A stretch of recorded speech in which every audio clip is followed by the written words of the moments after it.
Hello students, welcome to the channel. आज हम देखेंगे न्यूमेरिकल मेथड्स और यहाँ पे हम इस लेक्चर में सॉल्व करेंगे मल्टीपल चॉइस क्वेश्चंस जो जनरली गेट, यूनिवर्सिटी या फिर कॉम्पिटिटिव एग्जामिनेशन में पूछे जाते हैं। तो ये मेरा लेक्चर 1 है इस न्यूमेरिकल मेथड के ऊपर। इसके बाद मैं लेक्चर 2, लेक्चर 3 भी यहाँ पे अपलोड करूंगा जिसमें हम क्वेश्चन का जो लेवल है उसको बढ़ाते जाएंगे। तो अभी हम पहले लेक्चर में थोड़े सिंपल क्वेश्चन लेते हैं और जो फ्रिक्वेंटली पूछे जाते हैं एग्जामिनेशन में। So proceed further. So first question is here, Gauss-Seidel iterative method is used to solve। इसको हम इटरेशन मेथड भी कहते हैं सिंपली। ओके, अब इसका हम यूज क्यों करते हैं, किसको सॉल्व करने के लिए करते हैं? डिफरेंशियल इक्वेशन है ऑप्शन यहाँ पे, system of non linear equation, system of linear equation और चौथा ऑप्शन है पार्शियल डिफरेंशियल इक्वेशन। अब ये चारों में से आपको बताना है कि करेक्ट कौन सा है। तो अगर आपको पता होगा डायरेक्टली तो आप मतलब इजीली बोल सकते हैं कि this Gauss Seidel iterative method is used to solve it is system of linear equation. System of linear equation हम और दूसरे मेथड से भी सॉल्व कर सकते हैं, that is Gauss elimination method भी है, गॉस जैकोबी भी है और क्राउड्स मेथड भी है। इनका भी हम यूज करते हैं सिस्टम ऑफ लीनियर इक्वेशन को सॉल्व करने के लिए। तो ये C is the correct option. उसके बाद every square matrix can be expressed as product of lower triangular and unit upper triangular matrix. This method is based on which fact? ये हमको बताना है अभी। तो it is LU decomposition लिखा हुआ है यहाँ पे। LU decomposition मतलब it is lower triangular matrix and upper triangular matrix, और जो यहाँ पे ऑलरेडी हमको दिख रहा है ओके क्वेश्चन में। उसके बाद कोलेस्की मेथड है, फिर लिखा है क्राउड्स मेथड। अब क्राउड्स मेथड का नाम ही है कोलेस्की मेथड और LU डिकम्पोजिशन। क्राउड्स मेथड को हम डू लिटिल मेथड भी कहते हैं, इससे भी याद रखिए। तो ये सभी जो तीनों मेथड है ये एक ही मेथड है जहां पे हम एक स्क्वायर मैट्रिक्स को एक्सप्रेस करते हैं लोअर ट्रायंगुलर में और अपर ट्रायंगुलर में। So your option D is correct. ठीक है, तो ये हमारे दो क्वेश्चंस हो गए। अभी हम बढ़ते हैं नेक्स्ट क्वेश्चंस की ओर। और next questions are here, what is the order of convergence of regula falsi method. अब ऑर्डर ऑफ कन्वर्जेंस का मतलब क्या होता है कि हमारा जो एरर होता है वो कितना रिड्यूस हो रहा है, कितना फास्ट रिड्यूस हो रहा है, वो हमको बताता है। सो यहाँ पे रेगुलर-फाल्सी मेथड का ऑर्डर ऑफ कन्वर्जेंस ऑलरेडी निकाला हुआ है एंड इट इज 1.618, ये आपको याद रखना है। वैसे ही आपको order of convergence Newton's Raphson method का भी पूछ सकते हैं और उसका ऑर्डर ऑफ कन्वर्जेंस होता है इट इज व्हाट 2। ओके, तो ये डिपेंड होता है एक्चुअली हम एरर को कितना फास्ट रिड्यूस कर रहे हैं उसके ऊपर डिपेंड रहता है। So regula falsi method and Newton's Raphson method both are used to solve it is algebraic and transcendental equation. ठीक है, now moving to the next question, the Newton Raphson method is also called as. अब इसको क्या कहते हैं हम? tangent method, secant method, chord method या diameter। it is called as the tangent method।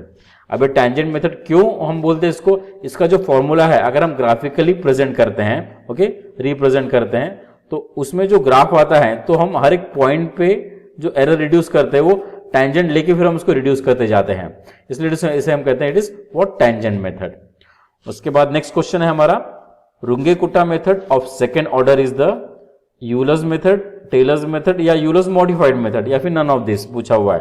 तो ये आप याद रखिए, रुंगे-कुटा मेथड जो है सेकंड ऑर्डर वाला उसे हम यूलर्स मेथड कहते हैं। ओके, ऐसे ही रुंगे-कुटा मेथड के थर्ड ऑर्डर के मेथड भी और फोर्थ ऑर्डर के भी मेथड है, वो अलग है फिर। ओके, उसको भी आपने देखा होगा, वैसे पढ़ा होगा। Now moving to the next question. Now here the question is what, as soon as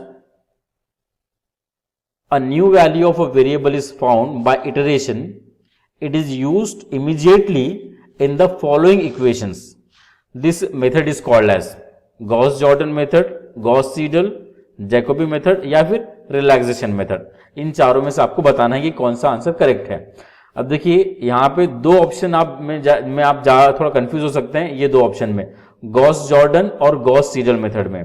अब गॉस-जॉर्डन में क्या करते हैं हम, एक्चुअली जो हमारे पास इनिशियल वैल्यू रहते हैं x0, y0 और z0, ये तीनों वैल्यू का हम यूज करते हैं नेक्स्ट 3 वैल्यूज निकालने के लिए, x1, y1 और z1।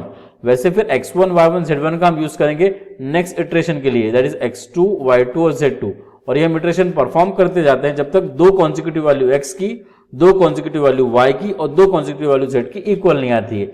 ये हम करते हैं गॉस-जॉर्डन में। ओके, और गॉस-सीडल में हम क्या करते हैं, जैसे हमने अगर पहला इनिशियल अप्रोक्सीमेशन डिफाइन कर दिया है तो उसके बाद फिर हम क्या करते हैं कि अगर मुझे निकालना है वैल्यू ऑफ x1 तो मैं यहाँ पे y0 का यूज करूंगा और z0 का यूज करूंगा। लेकिन अगर मुझे निकालना है y1, तो y1 निकालने के लिए मैं क्या करूंगा, ये जो x1 मैंने निकाला हुआ है इसका यूज करूंगा और फिर z0 का यूज करूंगा मैं। ओके, और वैसे अगर मुझे z1 निकालना है तो z1 के लिए मैं यूज करूंगा x1 और y1, मतलब इमीडिएट वैल्यू जो हम यूज करते हैं वो गॉस सीडल में हम यूज करते हैं। तो ये डिफरेंस है एक्चुअली गॉस जॉर्डन और गॉस सीडल में। ओके, तो here the option that is B is correct, that is Gauss Seidel method. Okay, now next question की तरफ जाते हैं। For y dash equals to y plus x with y of 0 equals to 1 and h equals to 0.1 the value of k suffix 1 it is. Okay, यहाँ पे k1 लिखा हुआ है, it is k1 in the Runge Kutta fourth order method is. तो एक simple सा formula है actually k1 का, बस वही आपको याद रखना है। Formula is what, it is k1 is equal to h f of it is x0 and y0।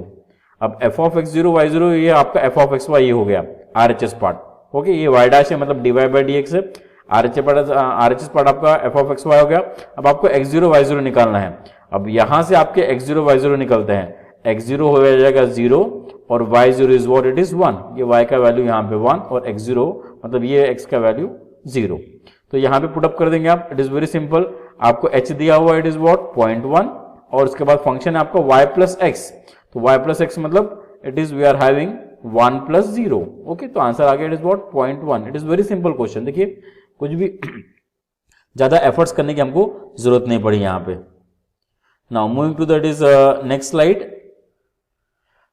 If the exact solution of the equation y dash equals to f of xy with y of x0 equals to y0, then Taylor series expansion for y of x about the point x equals to x0 is y of x equals to this.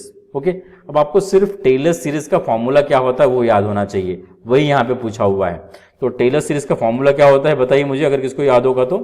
फॉर्मूले में हम क्या करते हैं, अगर हम express कर रहे हैं okay, that is nothing but the y0 plus it is, अगर हम इन पावर्स ऑफ, यहाँ पे क्या बोला हुआ है, इन पावर्स ऑफ h बोला है कि x बोला है, about x equals to x0 हम अगर एक्सपांड कर रहे हैं तो इन पावर्स ऑफ h हम ले लेते हैं यहाँ पे। ठीक है, it will be h we are having y dash of 0 plus h square by 2 factorial आता है y double dash of 0 plus it goes so on. Okay, अब यहाँ पे देखिए मुझे इस फॉर्मूले में भी वो चीज नहीं दिख रही है, यहाँ पे h स्क्वायर है बट यहाँ पे अपॉन 2 फैक्टोरियल नहीं है, मतलब ये ऑप्शन भी गलत, ये ऑप्शन भी गलत है और यहाँ पे भी हमें वो चीजें नहीं दिख रही है। So none of this is correct here. Okay, मतलब यहाँ पे जो तीनों फॉर्मूले लिखे हुए तीनों गलत है, that is not the Taylor series expansion. तो हमारा टेलर सीरीज एक्सपांशन ये होता है okay, that is y0 plus h y dash of 0 plus h square by 2 factorial y double dash of 0 plus it goes so on. Okay, now next, which of the following is a step by step method. अब देखिए Taylor series method जो है वो तो series वाली method है, तो step by step तो ये है ही नहीं। पिकार्ड्स मेथड में भी हम इंटीग्रेशन का यूज करते हैं, ये भी स्टेप बाय स्टेप नहीं है। तो बचा क्या फिर यहाँ पे, नन ऑफ दिस, ये भी आंसर नहीं हमारे पास, ये भी नहीं है, ये भी नहीं है, तो बचा है Adams Bashforth method. So B option is correct here. So I suppose आपको क्लियर हो रहा है कि हम किस तरह से सॉल्व कर रहे हैं। Moving to the next slide. हमारा next question it is again Runge Kutta method के ऊपर है। What is it, Runge Kutta method is better than the Taylor series method. अब क्यों है हमको बताना है, कौन सा ऑप्शन करेक्ट है। It does not require prior calculations of higher derivatives as Taylor's method does. ये तो हमें पता ही है, यहाँ पे हमको टेलर सीरीज मेथड में first derivative, second derivative, third derivative निकालने पड़ते हैं, जो इसमें नहीं निकालने पड़ते। कहाँ पे, आर के मेथड में, मतलब ये तो दिस इज ट्रू। उसके बाद operation is identical whether the differential equation is linear और नॉन लीनियर। अब देखिए रुंगे-कुट्टा मेथड के अंदर जो ऑपरेशंस होते हैं डेफिनेटली आइडेंटिकल रहते हैं, बिकॉज सेम फॉर्मूला है K1 K2 K3 K4 का, वही हमको बार बार यूज करना पड़ता है, मतलब ऑपरेशन भी आइडेंटिकल है, तो ये भी एक एडवांटेज है हमारे पास। तो सेकंड ऑप्शन भी करेक्ट है ना। उसके बाद this method agree Taylor series up to the terms of h to the power r। अब देखिए फर्स्ट भी ट्रू है, सेकंड भी ट्रू है, सो डेफिनेटली थर्ड भी ट्रू रहना है, और हमारा ऑप्शन है it is what, all of the above here. Okay, तो ये हमारा, हम इसलिए हम कहते हैं कि Runge Kutta method is better than the Taylor series method. और ये दोनों मेथड हम यूज करते हैं डिफरेंशियल इक्वेशन को सॉल्व करने के लिए, ये आपको पता होना चाहिए। Okay, now next, if x is a true value and x dash is approximate value, then absolute error, relative error and percentage error is given bye. अब आपको बताना है कि ये तीनों के फॉर्मूले क्या है, स्ट्रेट फॉरवर्ड है। एक्स ट्रू वैल्यू हो गई, एक्स डैश हमारी अप्रोक्सीमेट वैल्यू हो गई। तो देखिए अगर एब्सोल्यूट एरर की बात करते हैं तो एक्स माइनस एक्स डैश रहता है वो, ओके। तो एक्स माइनस एक्स डैश यहाँ पे भी है, एक्स माइनस एक्स डैश यहाँ पे भी है, मतलब ए और सी में हमारे पास ऑप्शन है। उसके बाद हम चलते हैं relative error. So relative error में देखिए यहाँ पे formula x minus x dash by x, okay, और यहाँ पे formula x minus x dash upon x dash. अब एक्स डैश हमारा अप्रोक्सीमेट है, जब भी हम अगर रिलेटिव एरर निकाल रहे हैं तो वो नीचे में ओरिजिनल वैल्यू आनी चाहिए, मतलब दिस ऑप्शन इज करेक्ट, मतलब हमारा ऑप्शन ए करेक्ट होना चाहिए। और वैसे हमारा परसेंटेज एरर हो जाएगा, then it is what 100 x minus x dash upon it is x, okay. So this all about the it is what absolute value, relative value, sorry absolute error, relative error and it is percentage error, okay. Now next, the value of k1 using the Runge-Kutta method of fourth order for the differential equation dy by dx equals to y minus x, y plus x, y of 0 equals to 1 by taking h equals to 0.2। Just अभी हमने ये question similar question solve किया हुआ, ठीक है। It is a repetition, actually just हमारा जो function है वो चेंज हुआ है। तो यहाँ पे हमारा एफ ऑफ एक्स वाई ये है, तो देखिए यहाँ से आप निकालेंगे x0 y0, तो यहाँ पे x0 0 हो जाएगा और y0 मतलब इट इज व्हाट 1। तो k1 का फॉर्मूला मैं बताया था आपको, k1 is what h into F of x0 y0। h मेरे पास है कितना 0.2 दिया हुआ है और फंक्शन मेरे पास y minus x y plus x, okay. तो ये वैल्यूज हमारे पास है, इट इज व्हाट 0 और 1, x की वैल्यू 0 और y की value it is what 1।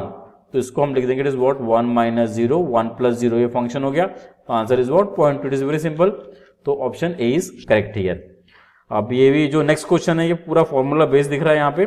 Bye Euler's modified formula we have, अब देखिए यूलर्स मॉडिफाइड फॉर्मूला बोला है, तो मॉडिफाइड फॉर्मूला में अभी आपको चेक करना पड़ेगा कौन सा करेक्ट आंसर है। तो मॉडिफाइड फॉर्मूला में h/2 आता है, ओके, दैट आई नो। सो यहाँ पे आ जाएगा it is what h/2, F of यहाँ पे आ जाएगा xn yn plus F of xn plus yn plus 1। ये जो xn yn दिया हुआ है सफिक्सेस के अंदर है, so this option B is correct, okay. बाकी इसमें तो मतलब यहाँ पे भी हम देखते हैं तो यहाँ पे देखिए सिर्फ yn लिखा हुआ है, यहाँ पे yn प्लस 1 चाहिए था, बस इतना ही डिफरेंस है ऑप्शन बी और डी के अंदर। और इन दोनों में हमको फिर चेक करना था, बाकी यहाँ तो h है और यहाँ पे 1/2, मतलब ये तो दोनों ही रॉन्ग है। h/2 आता है, ये आपको याद रखना है यूलर्स मॉडिफाइड फॉर्मूले में। तो option B is correct here, okay. Next slide की तरफ जाते हैं। We are having the next question as formula for Milne's predictor and corrector method for y4 is given by, okay. देखिए अब जब भी हम मिलनेस के फॉर्मूलेज लिखते हैं प्रेडिक्टर और करेक्टर के, तो आपको यहाँ पे प्रायर 4 वैल्यूज पता होनी चाहिए रहती, y0 y1 y2 y3। वो चारों वैल्यूज को हम यूज करके फिर f1 f2 और f3 निकालते हैं और f4 निकालते हैं, ओके। अब ये पूरा कंप्लीटली फॉर्मूला बेस्ड है, तो आपको फॉर्मूला ही अच्छे से पता होना चाहिए। तो अगर आप देखेंगे तो ये प्रेडिक्टर का फॉर्मूला है, तो प्रेडिक्टर के फॉर्मूले में जनरली माइनस साइन होता है और करेक्टर में नहीं होता है, तो ये तो गलत दिख रहा है मुझे। प्रेडिक्टर में माइनस साइन यहाँ पे दिख रहा है, बट माइनस साइन मिडल में होता है, तो यहाँ पे actually option we are having as D option is correct. यहाँ पे y0 plus 4h/3 2f1 minus f2 plus 2f3, और करेक्टर फॉर्मूला फर्स्ट इटरेशन का फॉर्मूला है, it is y2 plus h/3 f2 plus 4f3 plus f4 of 1। So this D option is correct here, okay. Formula based है तो आपको बस formula ही याद होना चाहिए। सो यहाँ पे हमारा नेक्स्ट क्वेश्चन है, according to the fourth order Runge-Kutta method y1 equals to y0 plus k where k equals to, अब k का वैल्यू क्या होगा हमें बताना है यहाँ पे। So it is just again a formula based question. तो फॉर्मूला बेस्ड क्वेश्चन में देखिए आपको जो k का वैल्यू उसमें 1/6 आता है, तो 1/6 तीन ऑप्शन में हमारे पास, और ब्रैकेट अब हमको चेक करना पड़ेगा। ब्रैकेट में आता है actually k1 plus 2k2 plus 2k3 plus k4, so this option is correct here, okay. और यहाँ पे एक्चुअली हम क्या करते हैं, एवरेज लेते हैं ये k1 का। देखिए k2 को हमने 2 टाइम्स लिया, k3 को हमने 2 टाइम्स ले लिया, बाद में ये हो गया it is what total 6 constant हमारे, उसको हम डिवाइड कर रहे हैं 6 से, मतलब हम एवरेज ले रहे हैं, ओके। तो this option C is correct here. और उसके बाद फिर to find the numerically largest eigen value we solve the equation. अब न्यूमेरिकली लार्जेस्ट आइगन वैल्यू निकालने के लिए कौन सा इक्वेशन हम लेते हैं, it is A equals to lambda है, नहीं ये भी गलत है, एक्स इक्वल्स टू ए भी गलत है, x equals to lambda square x ये भी गलत है, x equals to lambda x, this fourth one is correct, okay. तो ये आपको याद रखना है, इसको हम यूज करते जाते हैं continuously to get what it is largest eigen value, मतलब इसको हम बार बार रिपीट करते हैं, इट इज इटरेटिव मेथड है एक्चुअली, इसको बार बार हम रिपीट करते हैं इटरेशन में। उसके बाद नाउ नेक्स्ट क्वेश्चन हमारा है, it is the last question for this numerical method lecture 1 के लिए। ये है Taylor's series method for the solution of differential equation. Taylor series method का सॉल्यूशन कैसा होता है, तो हमको बताने के it gives a particular value as a solution, gives y in terms of x, या फिर नो वैल्यूज, या फिर all of the above. Okay, तो एक्चुअली जब टेलर सीरीज हम निकालते हैं तो हमको generally y in terms of x मिलता है, तो option B is correct here. Okay, कोई पर्टिकुलर वैल्यू भी नहीं मिलती, कोई वैल्यू ऐसा नहीं कि नो वैल्यू मिल रही है, हमें y in terms of x मतलब एक सॉल्यूशन मिलता है जो डिपेंडेंट और इंडिपेंडेंट वेरिएबल में होता है, जो सेटिस्फाई करता है गिवन डिफरेंशियल इक्वेशन को। तो यहाँ पे हमको सीरीज फॉर्म में सॉल्यूशन मिलता है, that gives the y in terms of x। So this all about the first lecture of the numerical method objective, and I just last say thank you very much for watching this video, and please like and share the video with your friends so that they get benefited, and please subscribe the channel. Thank you so much to you. Okay, and आपको यहाँ पे latest कुछ playlist भी दिख रही है, उसमें आप जाके क्लिक कर सकते हैं अगर आपके रिलेवेंट कोई टॉपिक है तो, और मैं अप टू डेट आपको और नए क्वेश्चंस जो इसके हैं गेट एग्जामिनेशंस के और बाकी इसके यूनिवर्सिटी एग्जामिनेशन के, वो आपको मैं देता रहूंगा। So thank you so much for watching this.